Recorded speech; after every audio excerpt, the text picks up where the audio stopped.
It's Monday, May 24th, about doing a little scouting, making sure everything's all right. Got a couple of fields we want to check out.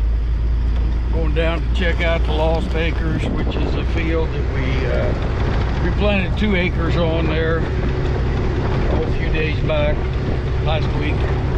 See if they're coming up. This is what I planted originally here. Come up down here, it grounded out the ditch. Wasn't much of it. This right here did not plant last time I was down here. It was just a little too wet. We're in here. This is the 2 acres or so that I replanted. I'm in my Jeep, so I'm just driving out in the field. It's not hurting anything. It's about like running a 4-wheeler. And they've come up. They're up real good. So we got that. If I can go up and plant that one field on the swamp, I might stop by and plant a little bit more here. I don't know. There's another acre to plant here. The spot pretty thin. But what I replanted come up real good.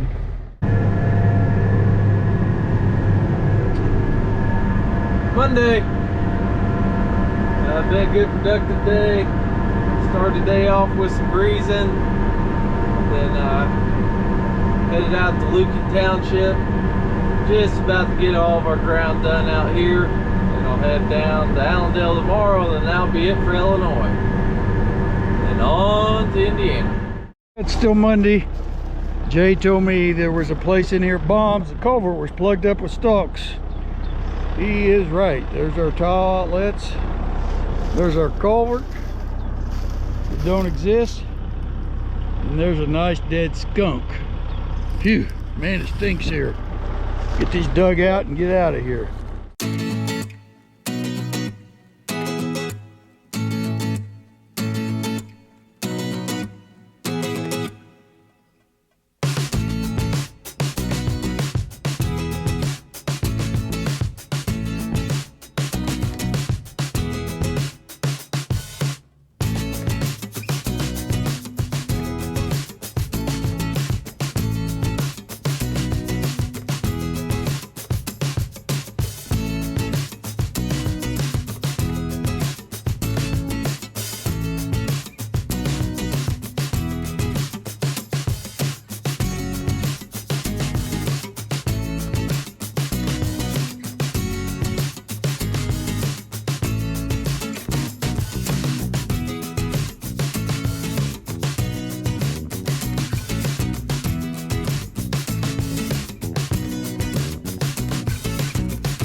Tuesday.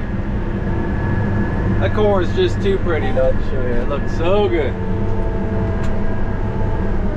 Should get Illinois wrapped up here in a matter of a few hours, and then I'll park her down here for the night.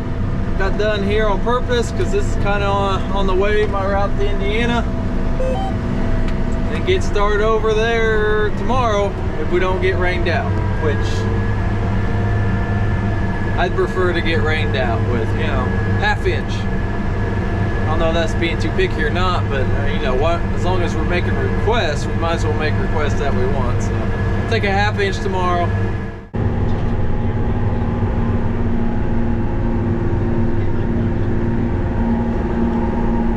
Wednesday, making our move to Indiana. I think Jay and David's working on getting the pumps and the micronutrients and the nitrogen stabilizer and all that stuff moved over while I got the rig moving it over in a sprinkle. Well, I'm out doing a little scouting this morning down in King Bend. The lowest ground we farm is here just north of St. Francisville, the edge of town. The river got in here, got in about maybe 10 acres of the 220 acres, and it just killed a couple spots right there where it ran through.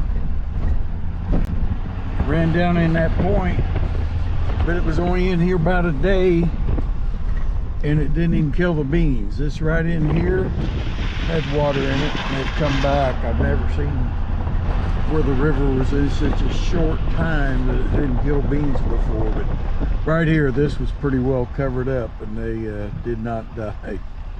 So it's looking good down here. They've moved the nitrator to Indiana this morning. Reese's pickup. They're moving it over so we'll have a way to get back when we're done for the day. We're going to cross the Wabash Cannonball Bridge again. George's going to pick me up. Once again, the forecast for today. Cloudy with showers and scattered thunderstorms in the morning, then partly cloudy with scattered showers and thunderstorms again. Highs in the low. Second river crossing, well, third, but I don't know. Patoka River is just a big ditch. Apologies to the people of Patoka, but it's true. Anyways, Wabash cuts between Illinois and Indiana. The white runs from Indianapolis, feeds into the Wabash around Mount Carmel, Illinois, and cuts between Gibson County and Knox County. The bridge is, I guess we've mentioned that before, it is a toll bridge. It keeps getting a little higher, but it takes a lot of upkeep. The state inspects it. I guess it's state inspects it every year, and that costs a lot of money. So we got a charge account here at the toll booth. Every time we go through, we just wave to them. They put it on our bill. I'll show you how that works. Hey, Dave. He just waves at me, on I go. This first trestle here, it don't actually go across the river, but water goes under here when the water's high.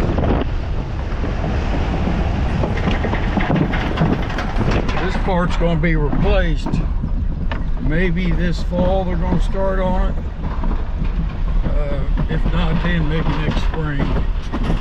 Anyway, part through here will be 2-lane, which will be nice, smooth.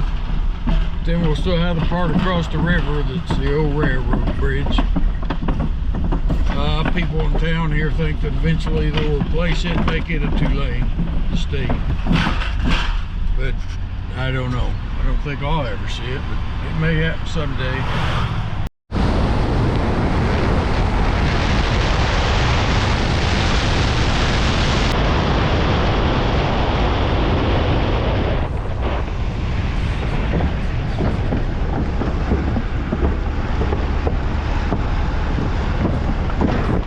You can see right now the river's down low again, but this trash, it always washes up here, builds up around the bridge.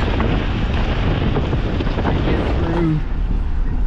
They'll come down here when the water's high, where they can reach that trash from this bridge and knock it loose, get it away from the pillars.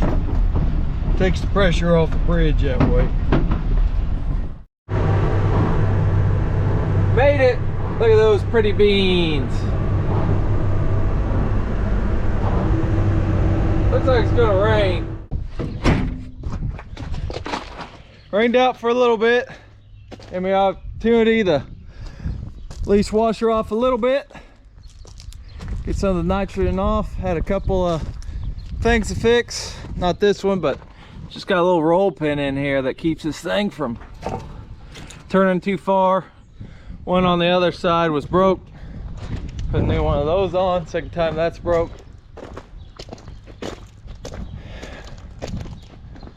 Gotta go see how much it rained. A half a tenth, 3/4 of a tenth, whatever you want to call it. Not much. Clean out the cab, go get something to eat, then maybe we can run this afternoon. Got my rig going. Got it empty, only had like 400 gallons left in it. Now I'm filling up again. Walk you through our Indiana fill up spot. Got 1, 2, 3, 4, 5 tanks for nitrogen, 1 for ATS. Then we do have this made. Dad came up with all this. Last year we were just putting in 1 tote of something so we could just gravity it down to our measuring cone here. But since we're doing 2 this year, we're just going to brought a couple pumps, hook it up to the truck, mix them in the cone, mix the ATS, mix the nitrogen. Got a few other things in jugs that we're testing. Hook up, and there she goes. Also electric motor, which is very nice. So I'm gonna tender myself since I'm really close where I'm filling up here. So while I'm close, that frees Jay up to help David do some, get the irrigations ready. So I'll get a little farther away from the shed, then he'll be back. Well, here's our replant.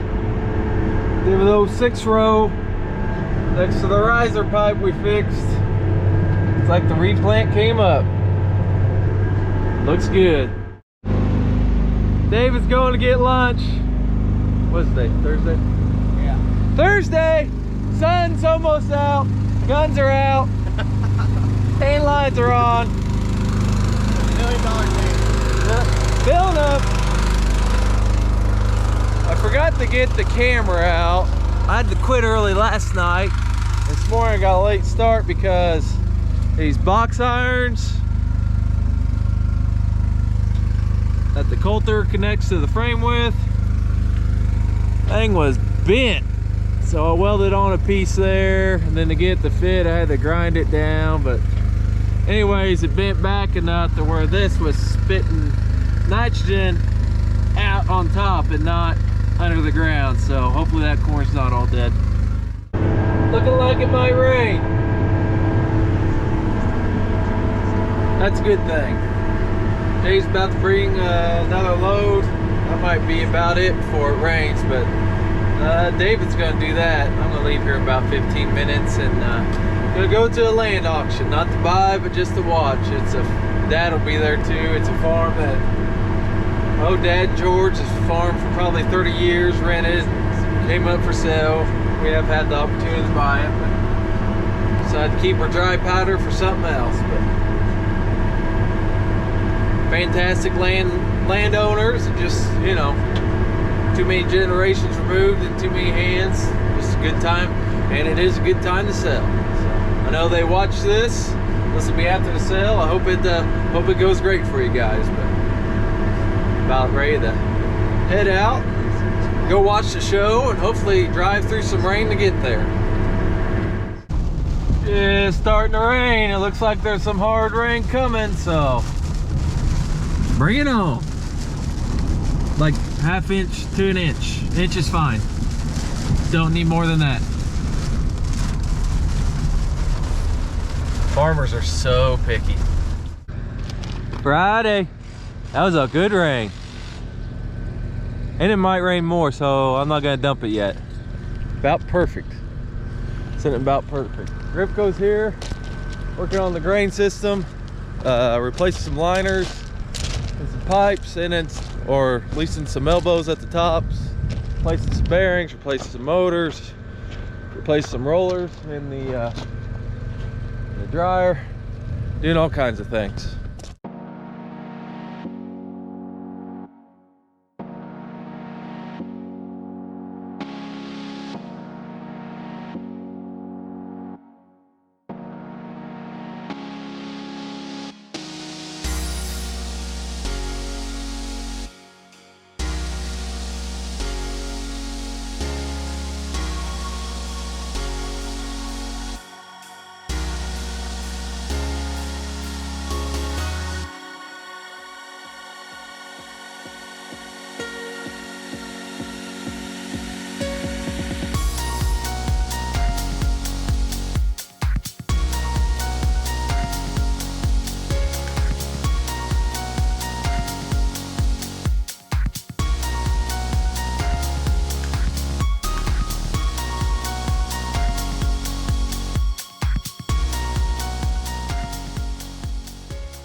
It's like Ripco's packing up to get out of here.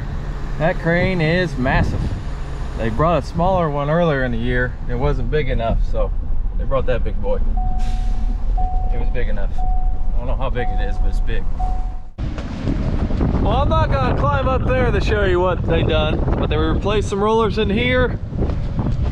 This is the new thing we think we need. When corn's too wet, for those of you who don't know, you need to dry it. And this is our dryer before you store it, because if it's too wet, it'll mold, obviously. So it runs through there. This heats it up like an oven to dry it. And at the bottom just blows air to cool it off before we store it in the bins, which then it does get fanned more to cool off more later. But as it comes out of the dryer into the bin, since it's been cooked and dried, it's dirtier. It's got a lot of trash in it, a lot of FM in it. So we had Ripco put this on, where it comes out of the dryer, drag dumps in to the leg, which will carry it to a bin. We got a blower system on it. And a gate here that adjusts how much it's actually sucking out of there. It will suck that out and blow the trash out of the corn around here to a waiting trailer, which we will then take somewhere else to get rid of it. And that way we won't have as dirty a corn in the middle of these big bins when they get dried, giving us much better grain quality to take to market. Over at David's, gonna load up the hopper, or the last of the seed beans are gonna be taking that shortly. The leg hasn't ran for a while, and it's rained. I like to at least make sure there's no crud in the bottom.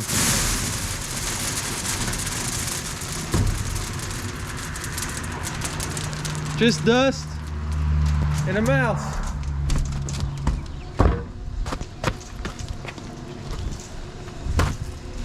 A dirty mouse.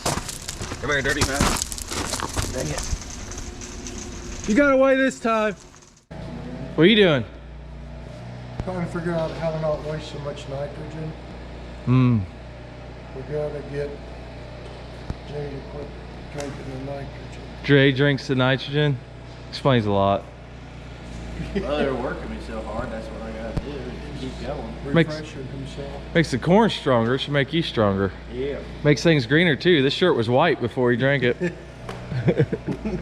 We're gonna put some air back here so we can blow the line out. Not lose so much nitrogen. It's messy, and the driver's delivering it. That's what they're doing. So works for them, should work for us. We run an air line that, when this was a semi-trailer, of course it had the glad hands, and they just plugged the lines. So we got on a supply line that was still under there and plugged, tied into that, and run a line up to this little coupler, and supposedly we'll be able to blow the fertilizer out and into the tank, and we won't have such a mess when we unhook the hose. We know it's not going to get all of it, but it'll get most of it, I think. Huh. Put that air in there. So we'll open that, it blows air in. That's coupled that back there, but I'm sure the coupler won't last long. Yeah, it looks like that worked good. Should work, shouldn't it? Yeah, I think. Air in, blow it out, then after you're done, you relieve the pressure there, right? Right. And that's for filling the applicator. And then you can take that out and put it in this one to fill this up. Yes. Huh. That's the plan. That's the plan. That looks good. I think it'll work. I think it'll work too. That guy did a really good job over at the welding shop. Vincent's welding that on it. Looks great. Yeah, that looks way better than mine would have been. Yeah, that's what I thought. We're a professional do that. We're going to pressurize it. Yeah, we don't want pressurized nitrogen with a bad well. Yeah. Thing we're going to check out today, or this week on scouting, is our 2x2 difference. I got it starting at flag. We've been over this ad nauseum, but 0 gallons, 5 gallons, 10 gallons repeated 3 times. We're at a 10 gallon and 0 gallon split here. Definitely taller and greener, slightly smaller, but definitely more of a yellowish tint than a dark green. So this is evidently have gotten to the nitrogen that was in the 2x2, and this of course don't have it, but we will compensate where we put it right here in between the rows, so it has the same amount in later, so we can see if there's any any advantage to put nitrogen on early. I haven't really seen much of a difference till right now.